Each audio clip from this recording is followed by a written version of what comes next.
Olá pessoal, como foi o fim de semana? Espero que tenha corrido tudo bem por aí. Esse é o Mundial Telenotícias, um canal de análises e opiniões sobre o que mais relevante tem acontecido no dia no Brasil e no mundo.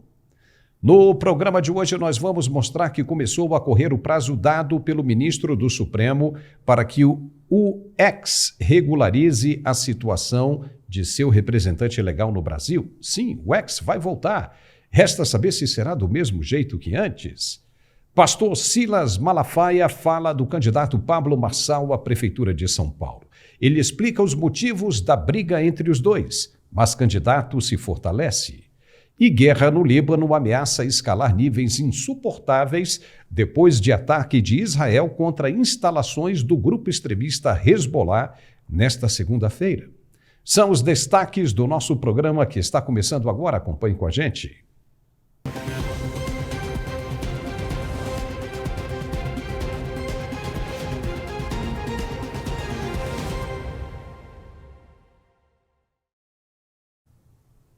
E começou a correr, nesta segunda-feira, dia 23, mais um novo prazo dado pelo ministro Alexandre de Moraes para que órgãos públicos e advogados apresentem informações ao Supremo Tribunal Federal sobre a plataforma X.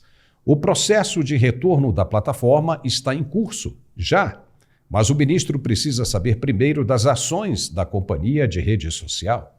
São prazos diferentes. Os órgãos públicos, assim como a Receita Federal, por exemplo, têm até esta quarta-feira, dia 25, para fornecer detalhes da situação legal, principalmente sobre um novo representante da empresa no Brasil.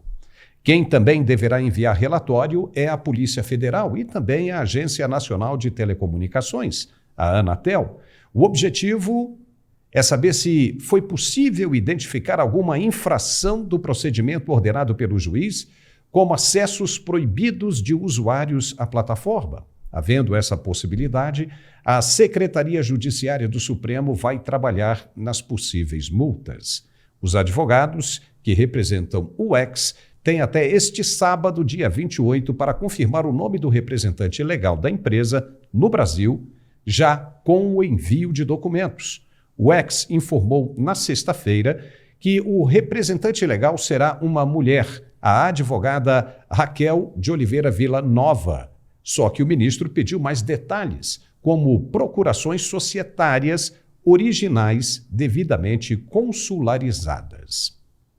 Os advogados da plataforma já preparam um pedido ao Supremo de retorno das operações em território nacional, o que deveria ocorrer em, no máximo, até 2 semanas. O ex foi proibido de funcionar no Brasil há cerca de um mês por falta de representação legal.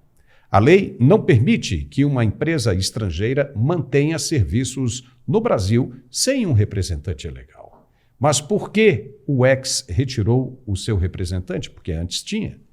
Porque alegou que ele estava sendo ameaçado de prisão pelo STF por não acatar ordem de derrubada de perfis considerados de discurso de ódio e de ataques à democracia. Só que a lei brasileira não fala nada de discurso de ódio e nem de derrubada de perfis. Muito pelo contrário, trata das derrubadas como censura prévia. E para que seus funcionários não fossem presos injustamente, que o empresário americano decidiu encerrar as operações no país.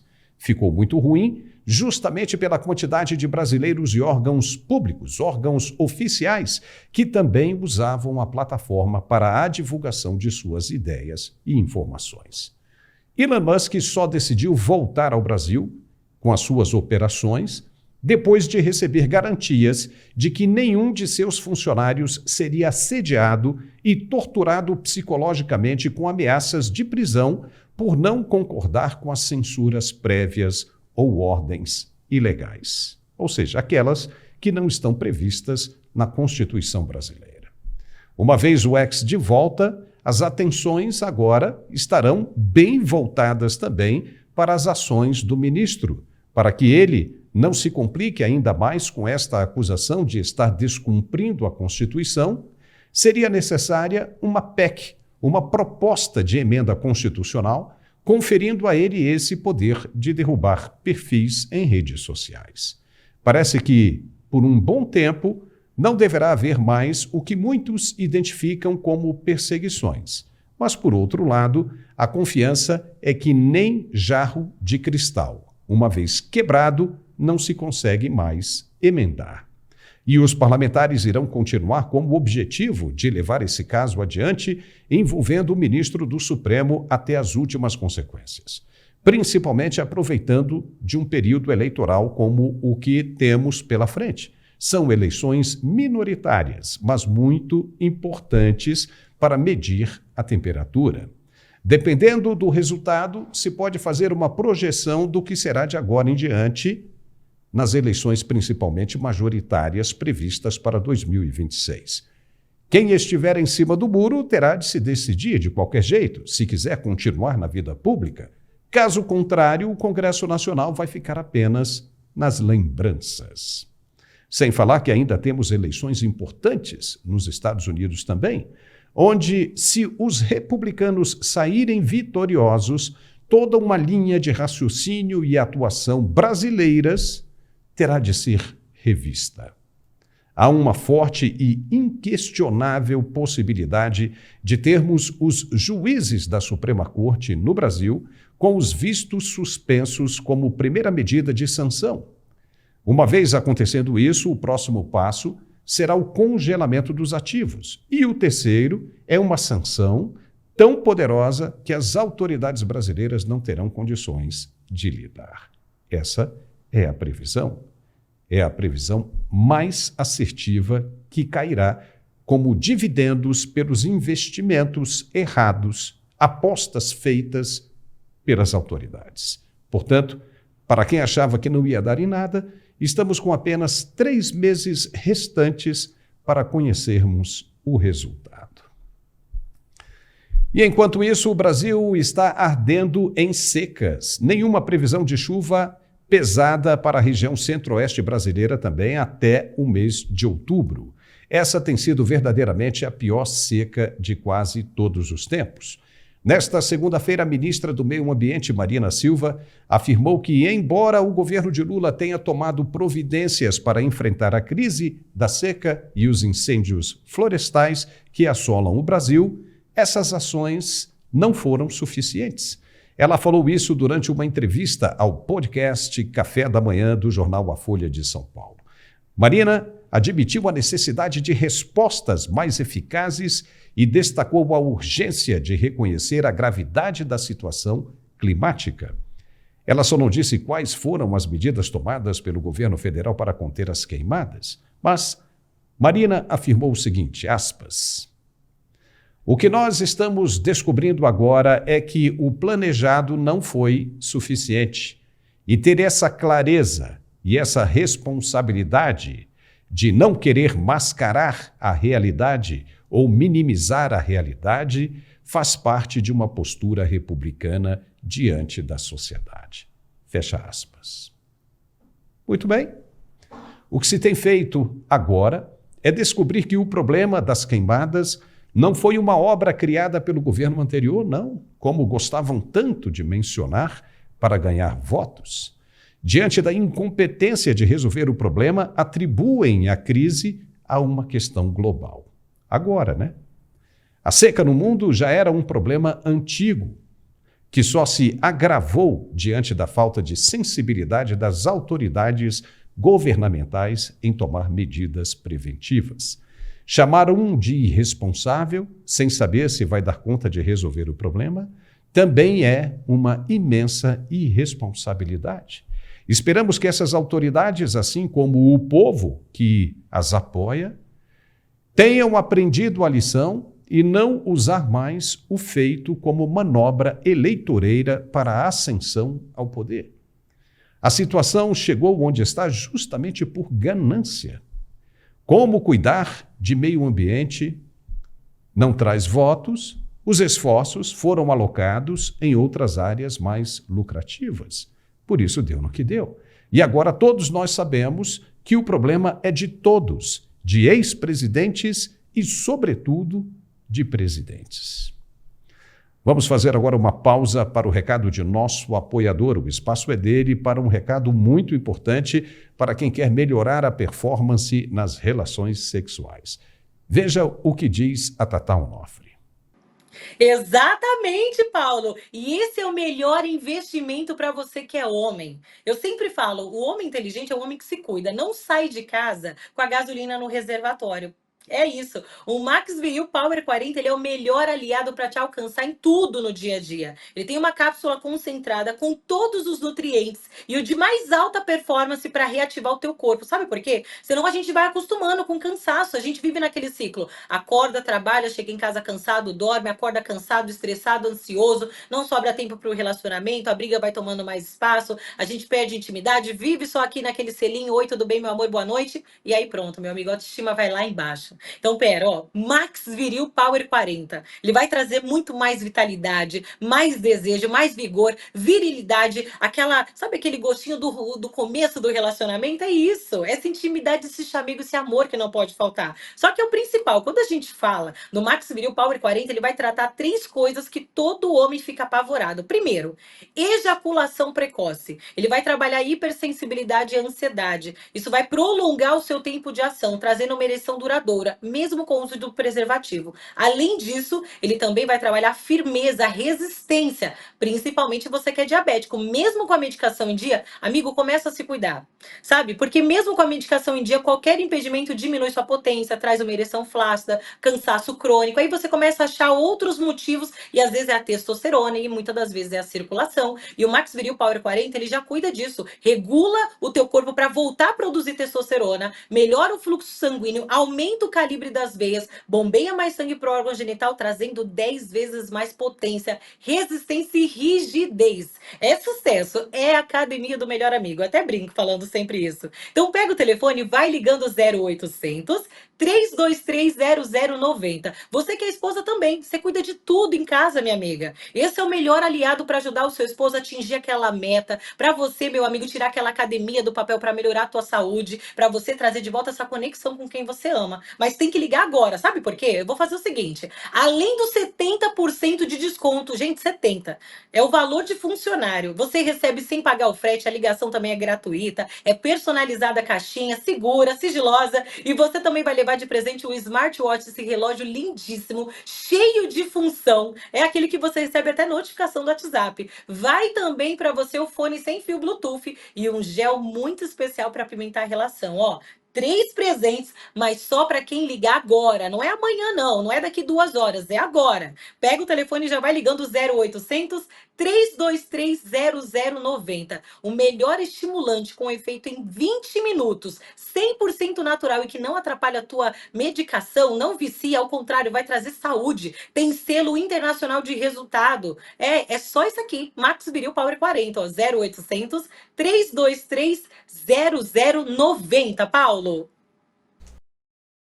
E já estamos de volta com o nosso programa aqui no Mundial Telenotícias. E agora nós vamos falar da disputa pela Prefeitura de São Paulo, com o nome de Pablo Marçal se fortalecendo a cada dia. Mesmo depois dos inúmeros desarranjos, como cadeiradas e ofensas pessoais, o nome dele continua forte na mídia. O pastor Silas Malafaia, um dos maiores líderes evangélicos do Brasil e uma das mais relevantes vozes da atualidade, tem marcado posição sobre os rumos das eleições para a Prefeitura de São Paulo. E o candidato Pablo Marçal tem sido o alvo de denúncias, inúmeras denúncias e pronunciamentos polêmicos do pastor. Ultimamente, Silas Malafaia tem fortalecido sua série de denúncias sobre a conduta do candidato e não é de hoje que eles trocam farpas agudas. O conflito entre os dois começou a ganhar destaque em 2022, quando Marçal lançou sua candidatura à presidência da República pelo PROS, o que gerou críticas de Malafaia, aliado de longa data do então presidente Jair Bolsonaro, e ataques do ex-coach contra o pastor. Malafaia é conhecido por sua forte influência no meio evangélico e sua postura aguerrida nas redes sociais, criticou a entrada de Pablo Marçal dizendo que ele não tinha estatura política para concorrer ao cargo, além de questionar suas intenções. Até o momento, o clima pesado entre Malafaia e Marçal segue sem sinal de trégua. Foi o pastor Silas o primeiro a denunciar que Pablo Marçal teria encenado aquela imagem em que ele sai de ambulância do debate da TV Cultura. E agora nós vamos conversar sobre essa situação, não com o pastor Silas Malafaia, que estava marcado para comparecer ao nosso programa de hoje e por algum motivo não apareceu e nem deu satisfação. Mas nós vamos comentar com o nosso especialista em política e geopolítica, Gerson Gomes, diretamente dos Estados Unidos. Gerson, seja muito bem-vindo ao nosso programa. Como é que você vê essa desavença entre o pastor Silas Malafaia e o candidato à Prefeitura de São Paulo, Pablo Marçal? Seja bem-vindo, Gerson. Muito bom. Obrigado. Muito bom estar de volta, Paula, com a nossa audiência do Mundial Telenotícias. Final de semana complicado, quente, aí no Brasil e no mundo todo. Mas vamos lá, vamos para São Paulo, porque realmente é a prefeitura que nos leva ao debate mais interessante sobre o que está acontecendo no seio da direita no Brasil. Assim como aqui nos Estados Unidos, na verdade, este ano nós não temos uma disputa entre republicanos e democratas, na verdade a disputa acontece intramuros, dentro do próprio Partido Democrata, que está com grande dificuldade para sustentar as ideias de Kamala Harris. No Brasil, o que está em disputa hoje em São Paulo, por incrível que pareça, é uma disputa intestina no seio da direita. Por quê? Porque nós temos essa representação do Partido Liberal, do partido do presidente Bolsonaro, na vice, ou seja, é o vice-prefeito, é o candidato a vice-prefeito, numa negociação difícil que foi feita com o Gilberto Kassab, com o próprio PSD intermediando, para que houvesse ali um apoio ao prefeito atual, que é do MDB, do PMDB, antigo PMDB. Esse grupo é um grupo que já está, né, Paulo, no governo de São Paulo há décadas. Era o PSDB, o PSD do Kassab herda a social-democracia, o MDB do Michel Temer também tem uma grande influência em São Paulo, e, na verdade, é a continuação desse grupo que já está há décadas ali à frente da prefeitura. E o Pablo Marçal, ele aparece não como alguém que possa dizer que representa os anseios da direita, mas representa o desejo de romper com a centro-esquerda, com a social-democracia. E qual é a dificuldade do grande grupo de bolsonaristas em São Paulo?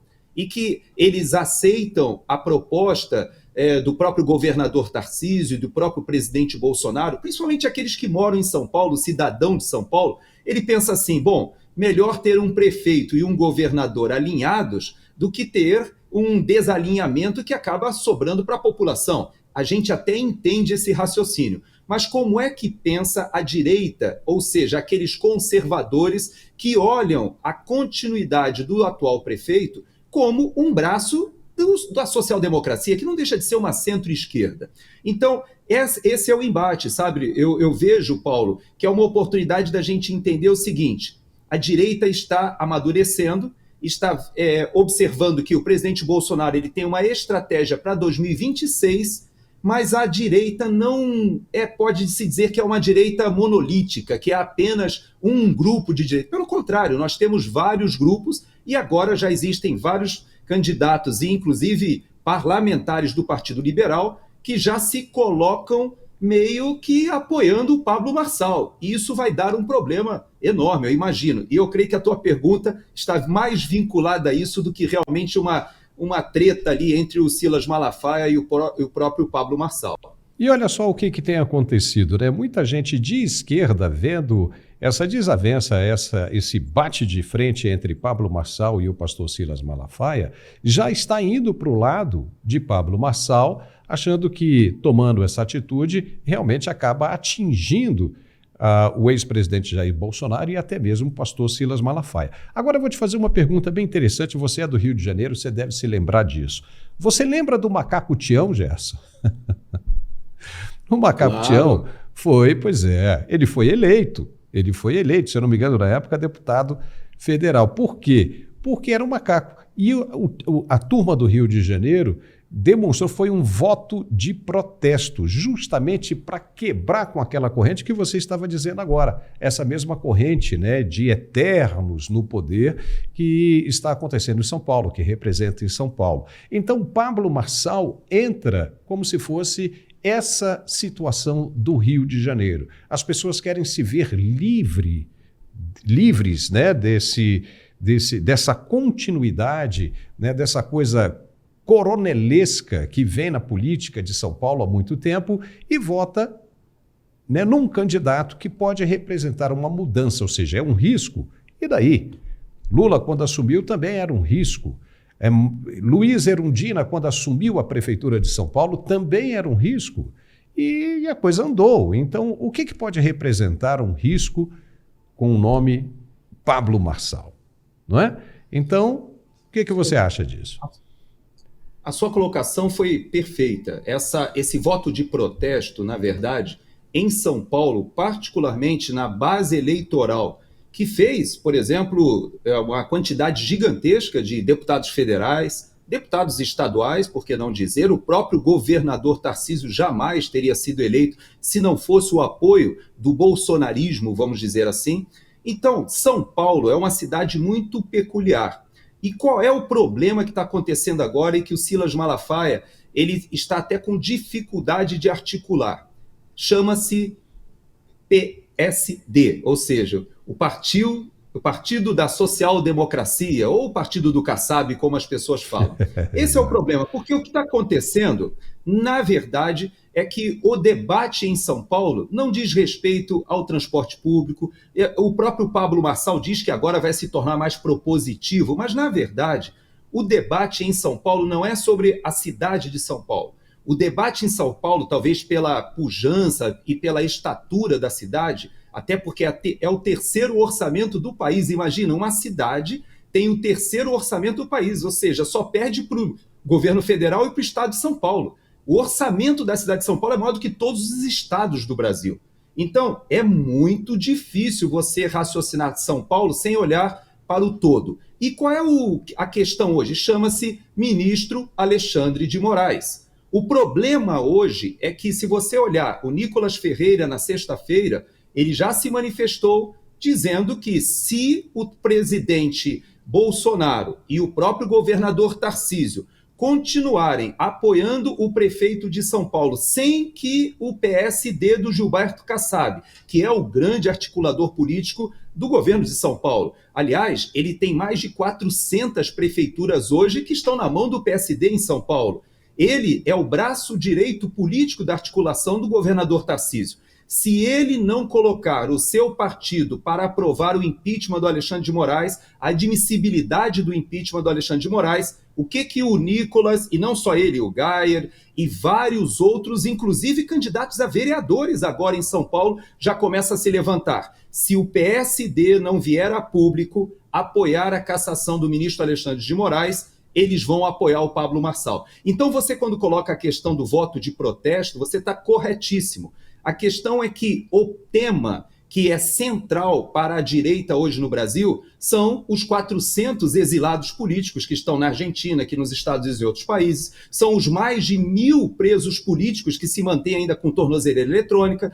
O tema central é aquela proposta indecorosa, indecente que foi feita pelo ministro Barroso, de que o acordo de não persecução penal faça com que essas pessoas aceitem a ideia, confessem que um crime que não cometeram. Então, você veja que esse é o assunto central para a direita. Aí você me diz, a população de São Paulo, tá, mas isso o que tem que ver com o metrô, com o transporte público, com o próprio esgotamento sanitário? Não tem que ver nada, eu concordo com a população. Só que São Paulo, infelizmente, não é uma cidade comum. Além de ser a capital do estado mais rico, ela também reverbera todo esse debate político e hoje o Kassab é o centro de todos os debates no país. Então haverá uma grande manifestação em Belo Horizonte no próximo domingo. Todos esses deputados e principais líderes, senadores, estarão lá pressionando o presidente do Senado, que não por coincidência é do PSD. Então a pergunta é só uma, Paulo. O que a direita de São Paulo, o que os conservadores, o que os bolsonaristas querem saber em São Paulo é o seguinte: o PSD vai conseguir esses 5 votos que estão faltando do Senado para aprovar a admissibilidade da cassação de Alexandre de Moraes? Se houver, tranquilo, sabe por quê? Porque tem 3 senadores já do PSD que estão apoiando. Existem prefeitos do PSD, como em Curitiba, por exemplo, que já se manifestaram a favor da cassação. Então veja que há alguns integrantes do PSD que não querem ficar nessa vibe do Gilberto Kassab. Então, a decisão agora é do próprio governador Tarcísio e do próprio Gilberto Kassab de vir a público e dizer: não, nós vamos apoiar a cassação do Alexandre de Moraes, estão liberados para votar no candidato que nós acordamos com o governador Tarcísio. Vamos ver, né? Vamos ver o que vai acontecer. Nós estamos aí, né, diante de uma situação que vai ser bem interessante da gente acompanhar. Mas já que você tocou nessa situação, como é que você vê a volta do X para o Brasil? Que isso deve acontecer em no máximo 2 semanas, porque o nome do representante legal já foi indicado e o ministro agora só quer que isso seja consularizado, ou seja, que é um documento mais na mão ali para ver cara crachá, cara crachá, cara crachá. O que você vê? Como é que você vê essa volta do X para o Brasil nessas condições, Gerson? Eu creio que o Elon Musk ele já cumpriu o papel dele, viu, Paulo? Aliás, eu posso dizer para você com toda sinceridade, ele foi muito além, ele foi muito, eu posso dizer até se sensibilizou com a situação no Brasil, porque ele se engajou nesse debate. Veja que ele é um multibilionário que toca 5 empresas bilionárias simultaneamente. E o X, inclusive, nem é a empresa principal para ele nesse momento. Ele tem outras empresas muito mais complexas e importantes, e o X quase que foi uma aquisição muito mais ideológica, até numa posição dele de lutar pela liberdade de expressão. Mas do ponto de vista econômico, o X nem representa algo que vá fazer uma grande diferença no seu grupo de empresas. Mas o que ele está fazendo agora é dizendo para o povo brasileiro uma coisa: eu fiz a minha parte. Agora, quem tem que estar indignado com Alexandre de Moraes, com essa censura, com a juristocracia, com essa escalada que muito aproxima o Brasil das ditaduras no mundo todo, é o povo brasileiro. Se o próprio povo brasileiro não está indignado, se o próprio povo brasileiro não consegue sequer a cassação do ministro Alexandre de Moraes, a admissibilidade do processo, ou seja, só faltam 5 votos de senadores, se o próprio povo brasileiro não se articula, por que ele deve largar todo o seu esforço que ele tem em empresas super complexas que estão com foguetes sendo lançados agora até para recuperar astronautas que foram deixados pela Boeing na estação espacial, está com o programa para ir a Marte, está com a Neuralink, está com a empresa de inteligência artificial agora que é a mais sofisticada do mundo em termos de desenvolvimento tecnológico. É tanta coisa acontecendo, a própria Tesla está bombando. Então você fala assim, por que esse cara vai parar para se engajar no Brasil? Então o que eu tenho a te dizer é o seguinte, Paulo: o momento é da gente ter vergonha na cara e resolvermos os nossos problemas. O que o Elon Musk poderia ter feito por nós, eu creio que ele já fez. Tá certo, Gerson. Muito obrigado. E daqui a pouco, no próximo bloco, você está de volta. Fica por aí que a gente já volta, tá bom? E agora vamos abrir espaço para mais um recado de nosso outro apoiador. É para quem está sofrendo aquelas dores horríveis, chatas pelo corpo inteiro. Ele tem um produto muito bom. Veja aí. Eu comecei a usar em dezembro devido a uma artrose que eu tenho no joelho muito grave. Então eu exagerei um pouquinho lá no meu trabalho e não adiantou nada. Eu fiquei umas 2 semanas acamada, andando de muleta dentro de casa. E eu estava desesperada porque eu tinha tomado antibiótico, analgésico, essas coisas, e não melhorava só na hora. Quando eu me dei por mim, eu já tinha 10 dias, 15 dias mais ou menos que eu estava tomando. Para mim está sendo muito bom mesmo. Então era isso que eu tinha de contar para vocês, tá? Eu recomendo a Articulac, porque realmente eu estou 100% bem, graças a Deus. Olá, Paulo, agradeço mais uma vez estar aqui para falarmos junto à nossa audiência desse produto estupendo, desse produto maravilhoso que vem transformando vidas, e você acabou de ouvir mais uma vida que foi transformada.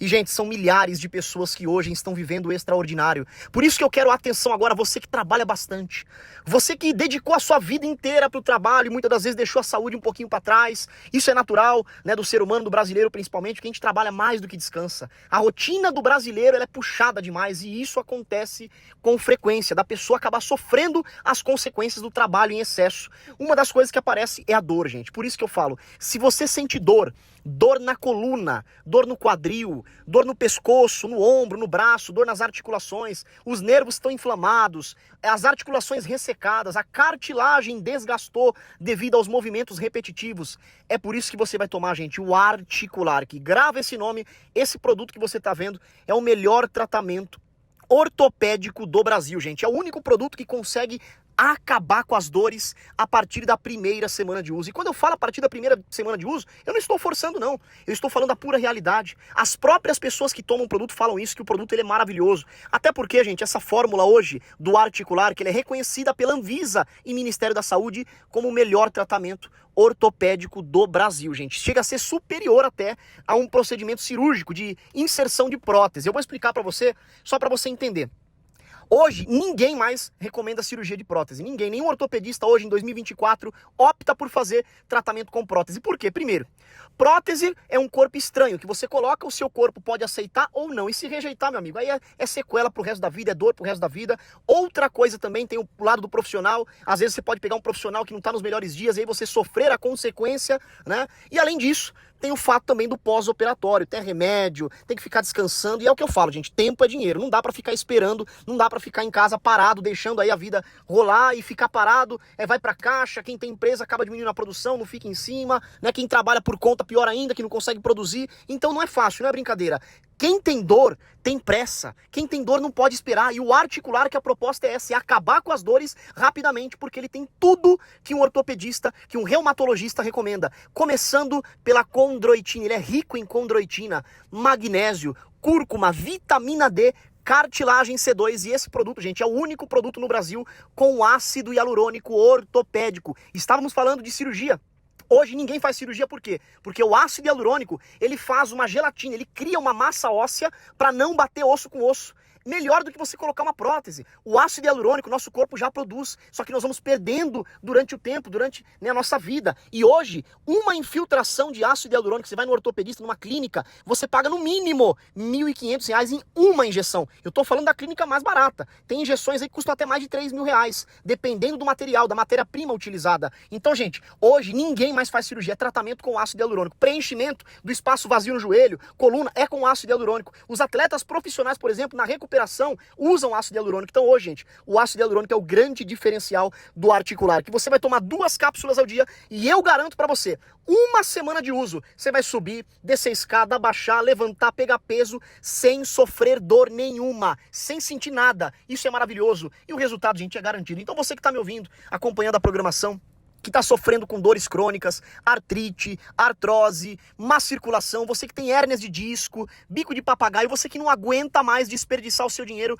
com medicação de farmácia, porque infelizmente é isso, né, gente? Você compra remédio, não funciona, e aí até funciona na hora ali, passa o efeito, volta de novo, você precisa de uma solução definitiva, e o Articular, que é isso? É tratamento para acabar de vez com a dor. E aproveita porque hoje tem desconto especial, hein? Para as pessoas que ligarem hoje, para os telespectadores que ligarem, eu vou dar um desconto especial, menos da metade do preço para quem ligar hoje na promoção. É só você ligar nesse telefone aqui, ó, 0800 591 4391, 0800 591 4391. A ligação é gratuita, tem a opção também de você apontar o seu celular para o QR Code e direcionar diretamente para o WhatsApp.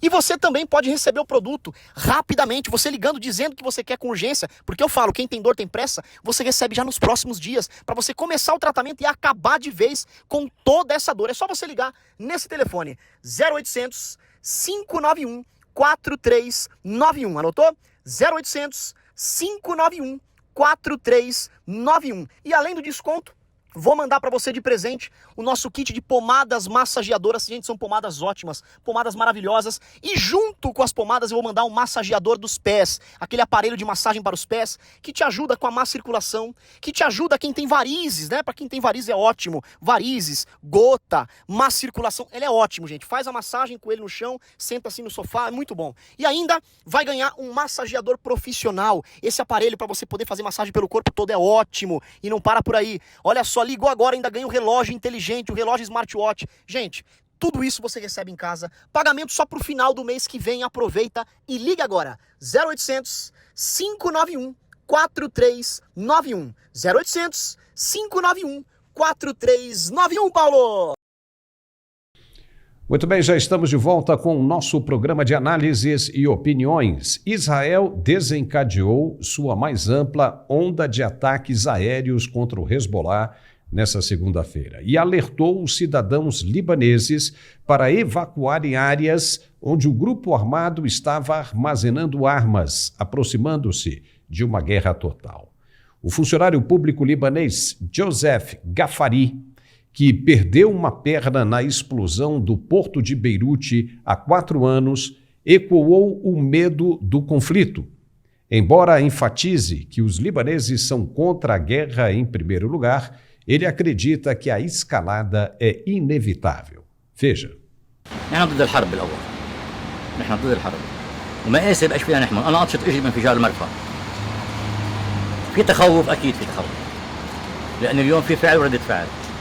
لأنه في حال حزب الله عمل عملية كبيرة بترجع تدمر إسرائيل أكثر من هيك. إحنا ما بنتحمل. Mais cedo, moradores do sul do Líbano receberam ligações de um número libanês ordenando que se afastassem imediatamente cerca de 1.000 metros de qualquer posto usado pelo Hezbollah. O Ministério da Saúde do Líbano informou que pelo menos uma pessoa foi morta e 6 ficaram feridas no ataque israelense à região de Ermel, no nordeste do Líbano. Nesta segunda-feira, outras 11 pessoas ficaram feridas em um ataque à cidade de Aitarum, no sul. Hezbollah e Israel trocaram fogo pesado neste domingo, dia 22 de setembro, com o grupo militante libanês lançando foguetes profundamente no território norte de Israel após intenso bombardeio. Esses últimos ataques ocorreram em meio a algumas das trocas transfronteiriças mais pesadas em quase um ano de conflito, acontecendo paralelamente à guerra em andamento entre Israel e Hamas na faixa de Gaza. Já estamos de volta, agora com Gerson Gomes. Gerson, o que você acha? O que pode representar essa troca de bombardeios entre o Hezbollah e Israel?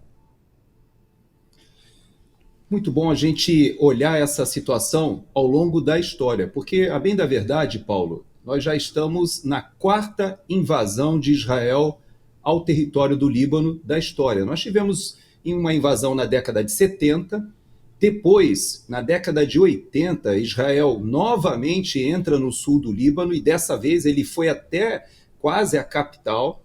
E nesse período, essa ocupação durou quase 20 anos, 18 anos, quando houve uma resolução das Nações Unidas estabelecendo uma área desmilitarizada e Israel unilateralmente saiu do Líbano com o compromisso das Nações Unidas de manterem essa área ao sul do Líbano, em uma faixa delimitada ao sul do rio Litani. Ali deveria haver vilas como existem, cidades, mas não poderia haver presença militar do Hezbollah. Isso, na verdade, Paulo, nunca foi cumprido. E ali em 2006 houve novamente um conflito de poucos dias, é bem verdade, mas de lá para cá a situação se manteve, ou seja, o Hezbollah foi ocupando toda aquela área de cidades, pequenas cidades, e se armando, e o Irã foi posicionando ali mísseis, veja só, mísseis de cruzeiro, que são mísseis que saem muito rente ao solo e vão buscar alvos pré-determinados, bem mais sofisticados do que aqueles foguetes que o Hamas utilizava e que o Iron Dome ou a palavra me saiu do português, né? Ele consegue neutralizar com muita facilidade. Interceptar com muita facilidade. Então, o Iron Dome ele foi constituído para pegar os traçados balísticos, ou seja, de foguetes lançados de dentro da faixa de Gaza, ou até dali do Hezbollah, e até mesmo morteiros. Mas quando a gente fala de mísseis de cruzeiro, é bem mais sofisticado, é mais difícil. E o que o Irã fez? Ele posicionou nessas casas, em várias dessas regiões civis, muitos mísseis, foguetes muito mais sofisticados do que aqueles que estão dentro ou estavam dentro da faixa de Gaza. Quando o exército de Israel, ele praticamente domina toda a faixa de Gaza, ele está na última fase da operação, que é ali junto à fronteira do Egito, ele libera suas forças agora para fazer frente ao Hezbollah.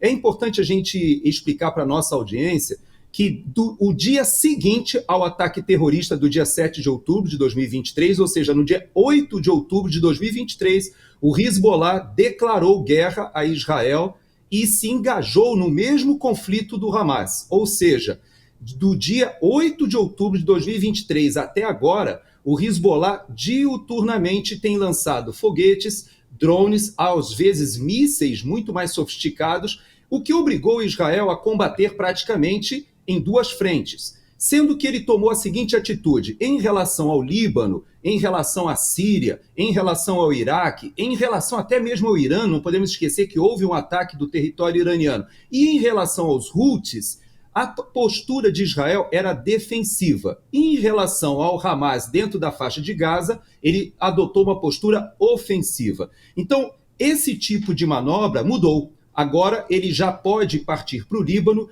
e tudo leva a crer que nós teremos a 5ª invasão do território libanês. Os últimos dias, particularmente, foram dias em que Israel interceptou não só esses ataques vindos do Líbano, como atacou, ou seja, passou para a contraofensiva, destruindo vários desses vetores. Tudo leva a crer que a gente tem uma escalada que vai durar muito tempo, viu, Paulo?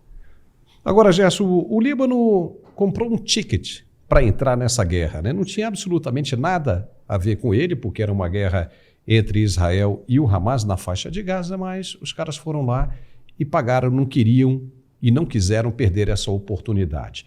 Você, como um analista de geopolítica, e na sua opinião, qual das duas partes tem melhor chance de se dar bem nessa guerra? Não existe a menor chance do Líbano se dar bem nessa guerra. Na verdade, o Líbano ele sofre as consequências da presença do Hezbollah. É muito importante nós entendermos que o Hezbollah, inicialmente, ele é criado com o apoio do Irã como uma força de guerrilha, praticamente. Depois se transforma numa força muito poderosa terrorista, que atua, inclusive, junto a várias organizações criminosas no mundo, inclusive na América Latina, inclusive no Brasil, inclusive na fronteira do Brasil, junto com narcotraficantes. O Hezbollah, então, se transforma, hoje, em um grupo que praticamente domina o Estado do Líbano. O problema é que, ao mesmo tempo que o Hezbollah ele tem um papel político de um partido que participa de eleições, participa de cargos no governo, ele tem uma força que não é a força oficial do Líbano. Então, quando você fala assim, Paulo, o Líbano resolveu entrar numa guerra, na verdade, infelizmente, quem está tomando essa decisão é o Hezbollah, que ele leva o país, que é um país lindíssimo, um país que poderia atrair muitos turistas, a entrar num conflito que não tem chance, porque mesmo que o Irã coloque dentro do Líbano todo o seu arsenal, como ele está fazendo com os Houthis lá no Iêmen, ainda assim Israel tem muito mais condições bélicas, porque ele conta, como você sabe, toda a nossa audiência, com o apoio dos Estados Unidos. Agora, o que nós estamos vendo neste momento, é muito importante a gente entender, é que Israel tem o melhor serviço de inteligência militar do mundo. E o que aconteceu durante esses 11 meses em que ele estava lá na faixa de Gaza?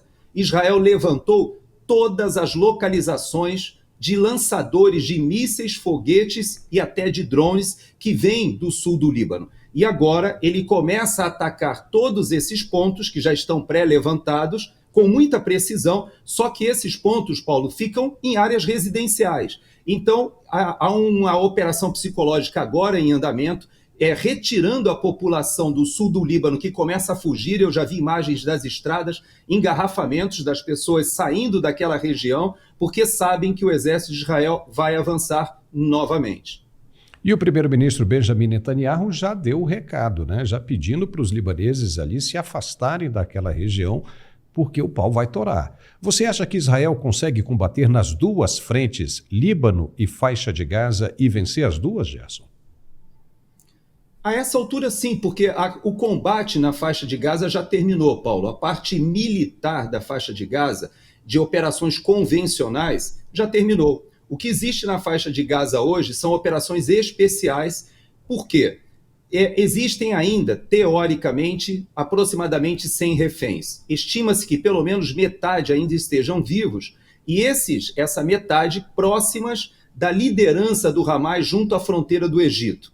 Os túneis não foram ainda cheios de água ou destruídos porque existem os reféns. Essa é a única razão porque Israel já não terminou com a parte militar dos túneis totalmente, porque por causa dos reféns há esse risco de você inundar os túneis ou destruir totalmente os túneis e acabar matando os reféns também.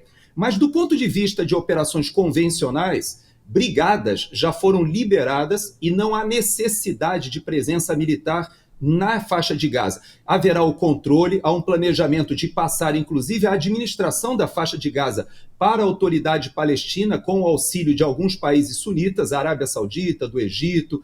Vários países estão sendo chamados para ajudar no que vai ser o pós-guerra, mas a segurança da faixa de Gaza continuará com o exército de Israel durante algum tempo. Então, passa a ser um conflito mais de manutenção do que de um confronto bélico realmente, já que não existe praticamente mais força armada do Hamas ali na faixa de Gaza. Então, para a sua pergunta, não existem duas frentes ofensivas. Hoje existe o Líbano, que é a próxima frente que Israel vai enfrentar, mas não podemos esquecer que Israel conta com ataques dos Houthis, do lado do Iêmen, também do Iraque. Houve ataques, inclusive, de drone do Iraque no sábado. Existem ataques vindo da Síria também, não podemos esquecer, e até do próprio Irã. Mas você sabe que já houve contatos da própria autoridade iraniana tentando negociar um cessar-fogo com Israel. Por quê? Porque praticamente a liderança toda do Hezbollah foi morta nos últimos ataques. Lembrando, primeiro foram os pagers, depois os walkie-talkies, depois as próprias reuniões. Ou seja, foi uma escalada de estratégia de inteligência que praticamente dizimou a liderança do Hezbollah dentro do território libanês. Além de dizimar, assustou bastante esses líderes, né? Porque ficaram com medo também de perder aí as suas próprias vidas, né? E já que estamos falando em possibilidade de paz, como é que você vê a declaração do secretário especial para Assuntos Internacionais da Presidência da República do Brasil, o Celso Amorim, de que o Brasil, o presidente Lula, vai falar na ONU, vai defender novamente a paz da Ucrânia com a Rússia. Sendo que, na semana passada, na sexta-feira, a Comissão Europeia decidiu usar os ativos congelados da Rússia para financiar as operações da Ucrânia de resistência nessa guerra. Como é que você vê isso? Será que nós estamos agora, uma vez que meteram a mão no bolso da Rússia, será que nós estamos vendo uma luz no fim do túnel? Porque a Rússia, sem dinheiro, sem o apoio como esperava da China, não vai ter condições de tocar isso por muito tempo. Então você acredita que essa iniciativa pode realmente trazer a paz naquela região do leste europeu? Isoladamente não, né, Paulo? Mas nós precisamos entender o seguinte: a guerra da Ucrânia, a guerra militar, a operação militar, ela não tem como ser vencida, ou seja, a Rússia não tem como ser derrotada pela Ucrânia. A Ucrânia hoje ela tem 4 dos seus oblastes, dos seus estados, já invadidos e nas mãos dos russos. Ainda que a Ucrânia hoje ela tenha esse aporte financeiro para a resistência, veja que o termo que você utilizou foi muito importante. Não há uma possibilidade de reconquista desses territórios sem que haja uma negociação. Quando o Brasil fala de um acordo de paz, não podemos esquecer que o Brasil, na verdade, ele subscreve uma iniciativa da China. Hoje, no seio do BRICS, o Brasil ele é caudatário da estratégia chinesa de propor ali um cessar-fogo e até mesmo um retorno de algumas áreas aos ucranianos. Veja que a Rússia não avançou para Odessa, ou seja, não tirou totalmente o acesso ao Mar Negro dos ucranianos, e na negociação fala-se em devolver para a Ucrânia parte desses oblastes, mantendo, obviamente, a Crimeia, que não está em negociação pelos russos de jeito nenhum, e o Donbás, o que é, na verdade, a grande reivindicação da Rússia desde 2014.